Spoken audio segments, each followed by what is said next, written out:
2022 All-Star Game being 10 days away and its draft imminent, I looked back at the previous All-Star drafts and analysed the All-Star captains' previous selections, and have composed my predictions for the 2022 All-Star draft. For the second year in a row, Kevin Durant will not be participating in the All-Star Game. He's still going to be selecting as he did last year, but this year Jayson Tatum will be taking his starting spot. To start the draft, LeBron will be selecting first, as he has done in the previous 4 years. In 2018, there is no doubt that he selected Kevin Durant first, as the opposition captain that year, Stephen Curry, would have, if possible. In 2019, he selected Kevin Durant again. In 2020, he selected Anthony Davis, and last year he selected Giannis Antetokounmpo. LeBron typically selects his teammate or power forward, as he has skipped on Stephen Curry multiple times. I believe Giannis is having another MVP season, averaging 29 points, 11 rebounds, and 6 assists. Along with his recent 44 points against the Lakers, LeBron is most likely to select his Greek freak friend and allow himself to play the three. Kevin, with his first pick, will select Wardell Stephen Curry. His former teammate and the current leader in all-time threes, Stephen will be the next pick, to also avoid Kevin having to pull out any more burners to defend himself on basketball Twitter. I believe Stephen is Kevin's first pick, as he is averaging 25 points and 6 assists on 38% from 3, which is remarkable. Although it's 4% lower than his career average, Steph is always entertaining to watch play and can be the leader for this team when Kevin is out. LeBron's second pick last year was Stephen Curry, and as he is no longer available, looking at the years beforehand, LeBron took the claw and Mr. Flat Earth himself. I don't believe the Kings' next pick will be following these previous selections, as 2 more MVP candidates are available at the center position. LeBron James has never selected Joel Embiid, but selected Nikola in the previous year. With his second selection, I believe he will be more intrigued to select the latter, with the Joker joining Team Quinn. Jokic is averaging 26, 14, and 8, rounding up. And until looking at Jokic's stats, it's clear that he does not get the credit he deserves for how well he rebounds the basketball. To match up with the presence of Jokic, Durant should select Embiid. Durant selected Embiid with his second pick last year, and Embiid's buzz around his prime has rocketed conversations of his MVP candidacy through the roof. The process is averaging 29 points, 11 rebounds, and 4 assists, and dominating the paint, shooting an above career average of 49%. His improvement to reach the next level is incredible, and even the increase of 1 assist per game can go unnoticed. Watching the defensively improved Jokic battle it out against Embiid will be a great to view. There should be no way that these two end up on the same team or not selected one after the other. With LeBron now having a 3, 4, and 5, it should be an indicator for LeBron to select a guard.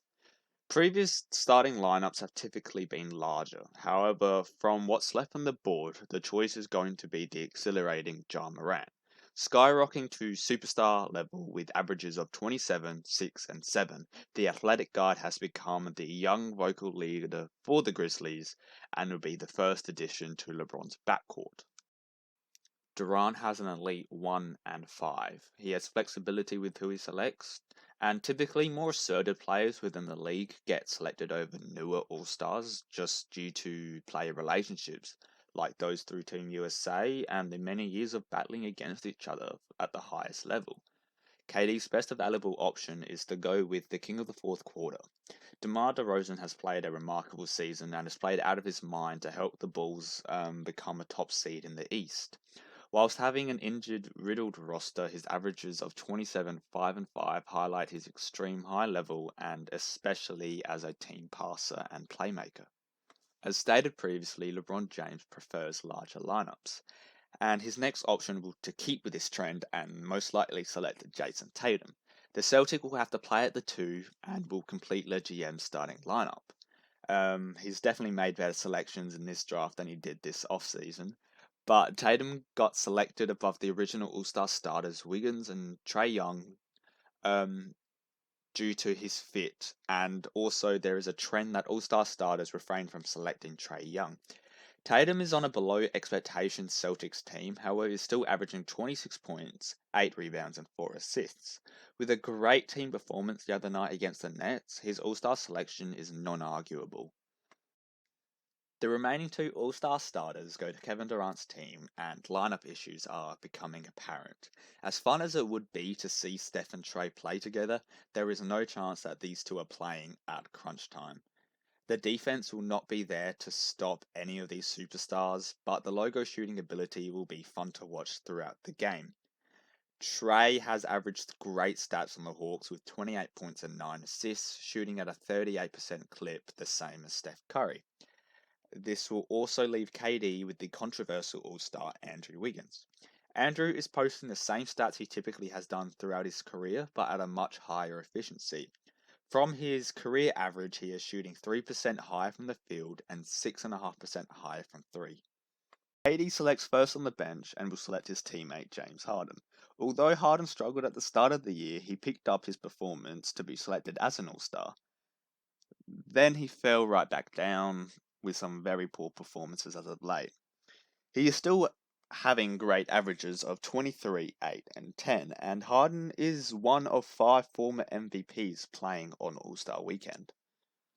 When researching all the previous drafts, it has become apparent that LeBron loves selecting Damian Lillard and really enjoys making the Dame Time reference, pointing at his watch every time.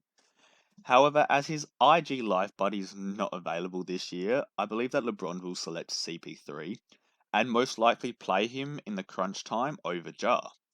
LeBron and CP3 are good friends, even eating gas stations back in the day with Team USA. CP3 will add an elite level guard depth as Chris averages 15, 5, and 11, and one of the most manipulative players along with LeBron James, according to the Old Man and the Three podcast. I believe KD's next pick will be Luka Doncic. Luka is slowly working his way into the best players in the league, and although the MVP storyline is not there for him currently, his skill and ability to score without his explosive athleticism is remarkable. Luka's 26, 9, and 9 is somewhat going unnoticed as Dallas are 6-4 in their last 10 games and are sitting 5th in the West. As we progress, the picks are becoming more and more difficult to predict as players around this area are all at a similar level, and because the two benches are relatively small, they're all at the same position. Either Jimmy Butler, Zach LaVine, or Devin Booker could be selected here. However, I believe that LeBron knows the strength of the dynamic duo of D-Book and CP3 from losing to them in the finals, and the two are at the top of the West, and Devin is a great option for LeBron's second pick. LeBron's team will also have Monty Williams coaching, so having him there and his two-star players will be a perfect way to win the All-Star game for him. I think Kevin would be more inclined to select Zach LaVine with this next pick. Selecting him in last year's draft as well, along with Zach's amazing play this year, I think the potential for the amazing highlights will just intrigue Kevin Durant into selecting him. Jimmy, along with everybody here, is having a great season. The Heat are first in the East behind Jimmy's averages of 21, 6, and 6, and I would not surprised if he goes 1 or 2 spots ahead of this. LeBron will be selecting the best available person. The shortage of centers in this year's draft, I believe the two available will be selected earlier than in previous years. I believe they're going to go around this 4th pick. However, I don't think Rudy Gobert's play is praised by players as Gobert's impact is extremely underrated and Jazz players in previous years have suffered in their draft selection, as last year both Rudy and Mitchell were picked last. From that, I believe that this selection will be given to Karl Anthony Towns.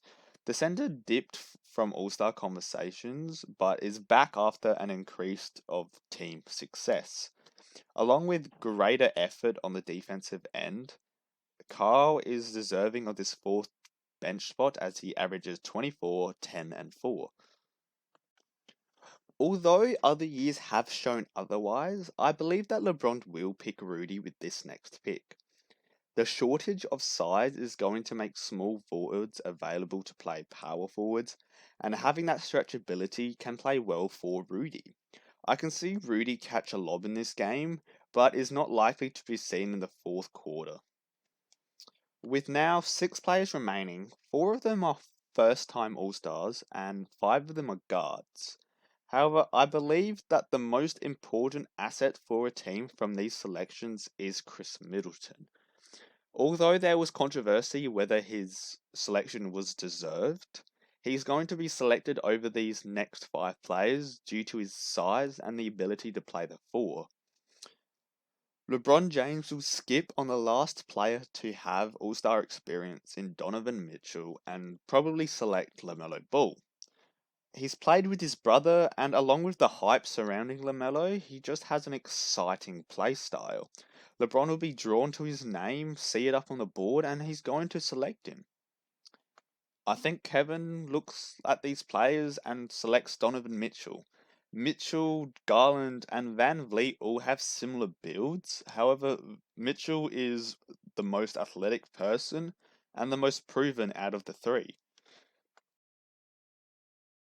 But LeBron with this pick would most likely select Darius Garland. Obviously, there is the Cleveland connection, and this is probably the best spot to select Garland in. I can possibly see James selecting Garland earlier in the draft, but I don't think there's a reason to. I think this spot is where he does where he belongs. I think the Spur will be selected now. He looks to have respect from players. Draymond Green sounded like a big fan on TNT the other night, and I was so happy to have him selected as a Spur fan. I don't think Kevin would select both Mitchell and Van Vliet due to similar play styles, so Murray can fit into the slot well and play defense and play make. The final spot would go to the undrafted star Fred Van Vliet.